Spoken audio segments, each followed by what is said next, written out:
Hey guys, what's up? It's Kiara from KeyLuxe LLC. A couple weeks ago, I posted on my Instagram for people to send me questions that they had in regards to starting a business. It could be about my business personally or just a business in general. And I got a lot of questions, so shout out to y'all. So here we are today. But regardless, if I don't get to your question or you didn't get a chance to ask, just hit me up and I'll get you your answer too. Let's go ahead and get started. My first question that I have is, what made you start your business? It was my parents. Anyone who knows me know that my parents have their own barber school, but over the years they've had their own barber school, barber shops, salons, or someone who does hair or cuts hair that is not licensed. My parents were the ones who provided people with that foundation, the education, and the opportunity to become a licensed professional barber. That's not to knock people who don't have their license. And nowadays, there are more people who go the route of just doing it and learning from skill and growing up learning without actually taking the time to go get the education for it. And that is what negatively impacted my parents' business. So if you don't have people enrolling in school to become licensed and they're doing it on their own, who are you teaching? What purpose do you fulfill? So aside from that, the recession over the years, and people just don't have money to go to school like they want to for certain things. So a lot of people who do hair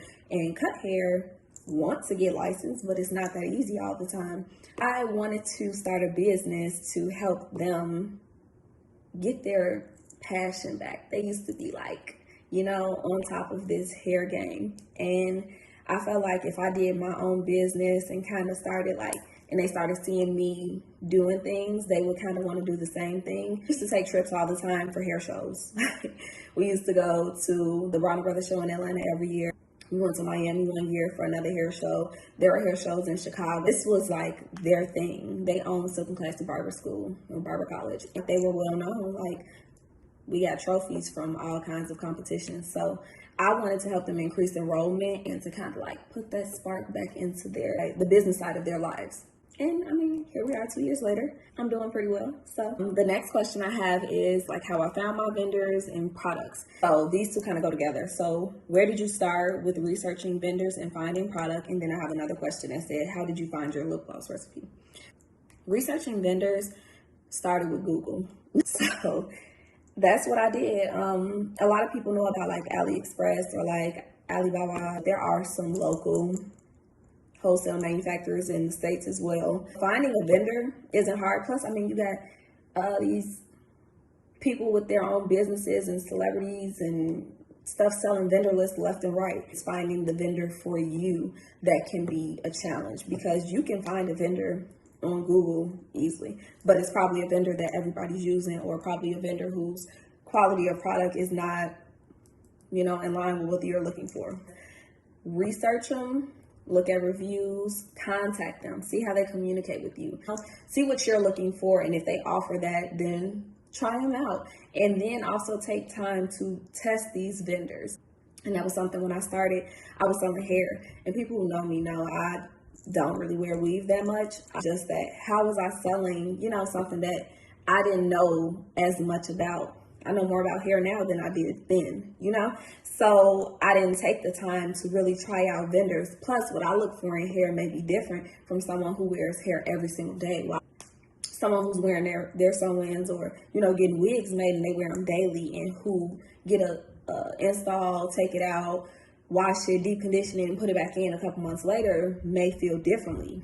And I don't think that my hairline was bad. I just think they didn't have the quality hair that I was looking for each type of hair that I was looking to sell. So those are things that you have to look at as well. Okay, this vendor may be good for makeup brushes, but they don't do makeup bags, or they may be good for my eyeshadows, but they're not as good for the highlighters. So that's something that you have to decide or understand early. Is that something you're willing to deal with? Are you willing to have multiple vendors, or are you looking for just one vendor? And if you're looking for just one and that one doesn't provide everything you need, are you willing to limit yourself to maintain just one vendor instead of having multiple? It's similar to how I found my lip gloss recipe. Lip gloss is a common thing nowadays.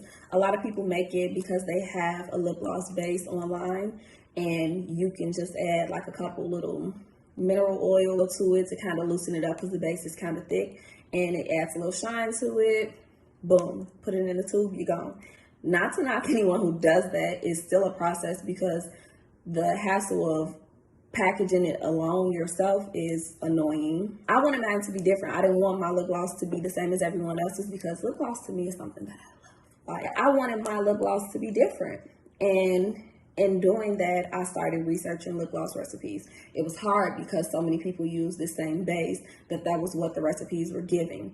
Then I started looking into like DIY lip glosses. Just a hint, if you see it online as a DIY, I can almost promise you it's not the full recipe because I've never tried out anybody's recipe verbatim, but just like looking at them now that I have my own and the stuff that they include, I'm just looking like, that don't even make sense. Like, once you start doing it, you'll start noticing that I feel like people put them up just to kind of like help people, but not fully help you. I don't think anybody would give away their exact lip gloss recipe. So I did trial and error. It went from me taking maybe one ingredient from this recipe and looking it up, seeing what was the benefits to it, and taking another ingredient from another recipe, looking it up.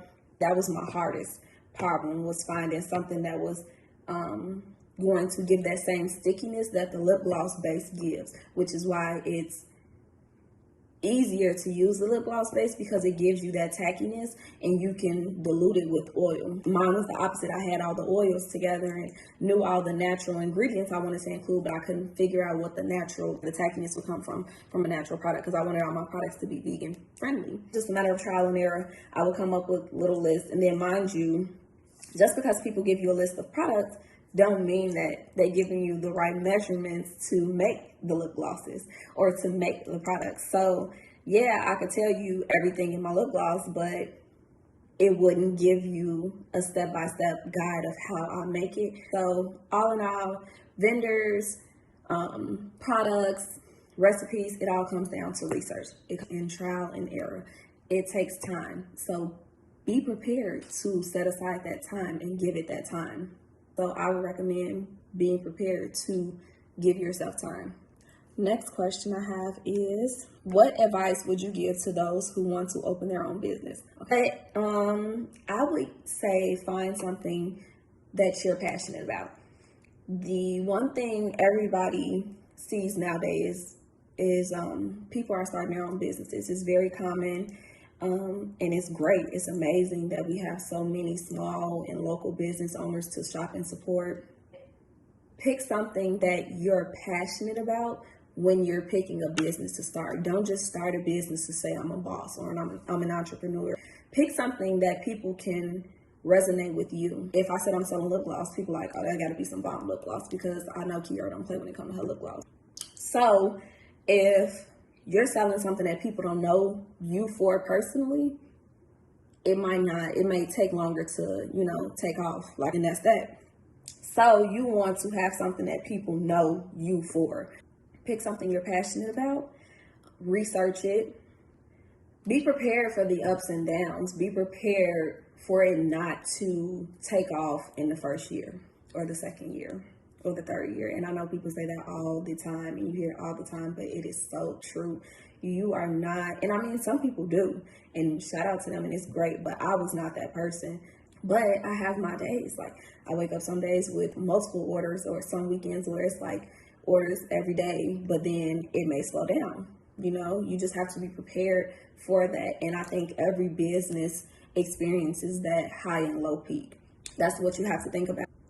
If you sell swimsuits, your swimsuit's not going to be selling like that in the wintertime. Why? Because even if you live in Houston, I'm not going swimming in December because it's not hot enough out here. And be willing to make sacrifices. Be willing to be your own walking billboard.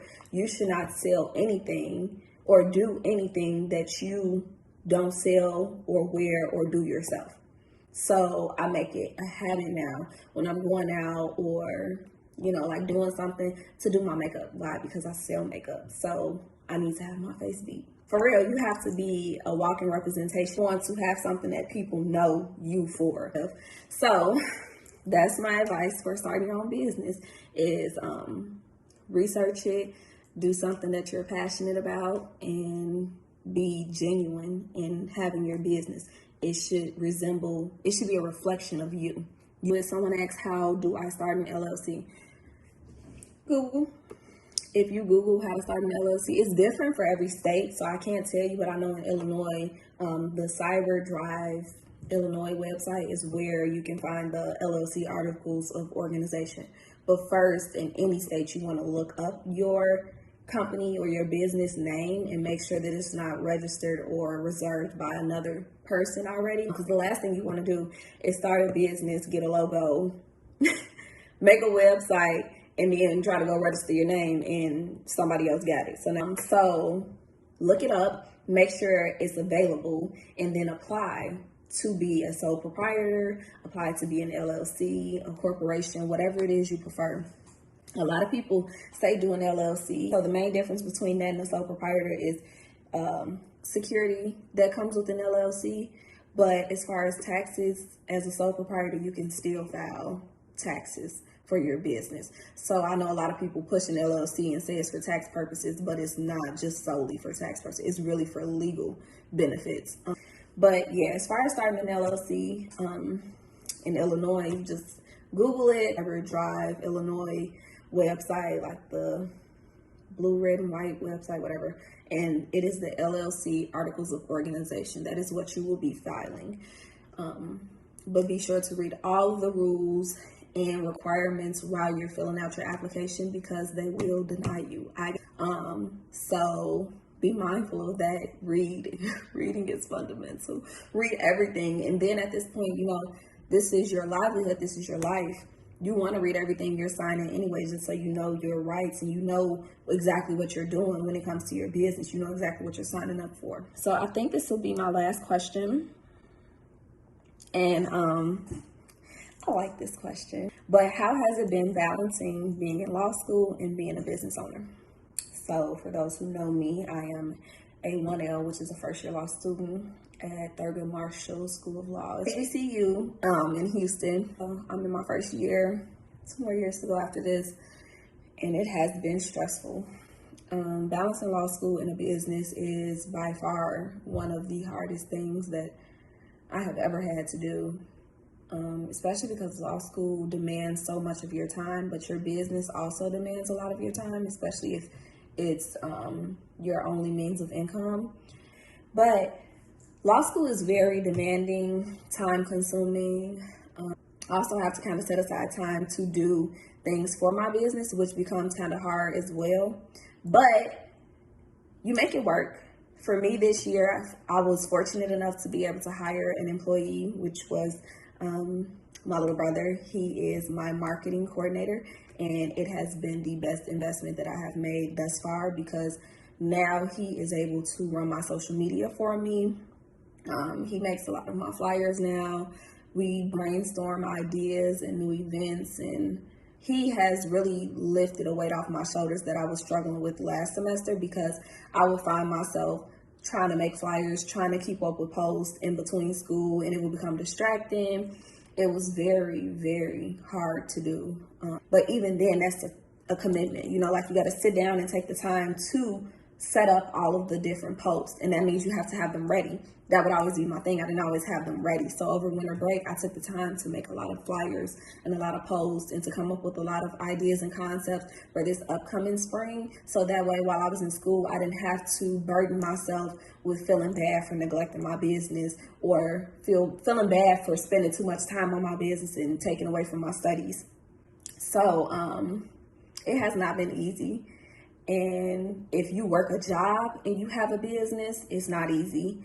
Anytime you're doing anything but focusing on your business is not easy. I mean, before I started law school, I was working as a server, and that was hard because I couldn't just walk up to my table like, oh, hold on, it's 7 o'clock. Let me post this for my business real quick. No, I used to have to run in the back in the bathroom, try to post real quick, come up with a caption, thinking of something. And a lot of days I would forget. I would miss the time that I wanted to post, and I would end up posting later than I wanted to. And if you know about Instagram and social media, they have like the little algorithms. So you have certain days that are more popular, you have more viewers and followers that are logged in on certain days. And then you also have certain times that are more prominent for you to post. So those things play a factor in getting your posts like recognized and coming across as many profiles and timelines as possible. But when you're doing other things, sometimes you lose sight of that time, or you miss that mark, and it's frustrating. It is. So balancing law school and my business, it's a struggle. It is a struggle. It's not easy. We make it do. And a lot of times I think my biggest problem is that law school in itself is already a struggle and hard enough, and I'm online. Never in a million years did I imagine I would start law school online. I actually told myself over the summer that if we had to be online, I was going to wait a year until they went back in person. But of course, I didn't even find out we were online until we got down here. A lot of the problems that I struggle with is that some days I just want to only work on my business. Some days I just want to sit up and take product pictures and make new products and come up with new ideas and make new flyers. And it's like, that's what I enjoy. That's what's fun.